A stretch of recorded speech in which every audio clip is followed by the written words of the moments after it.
ஹாய்ங்க. இந்த லீவில் கரூரில் ஒன் வீக் மட்டும்தான் எங்களால் இருக்க முடிஞ்சிச்சு. அறக்க பறக்க வந்து கோவிலுக்கெல்லாம் போயிட்டு 1 வீக்லேயே நாங்கள் கிளம்பிட்டோம்.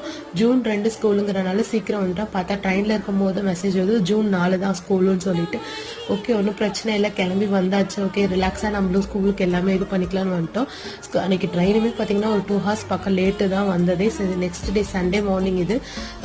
காய் எதுவுமே இல்லை, பக்கத்தில் இருக்க கடையில் தக்காளி, பச்சை மிளகா, கருவேப்பிலை, கொத்தமல்லி பேசிக் மட்டும் வாங்கிட்டு ரசம் வச்சு சிக்கன் கிரேவி பண்ணிக்கலாம். சிக்கன் மட்டும் வாங்கி வச்சுட்டு அவர் கிளம்பிட்டாரு.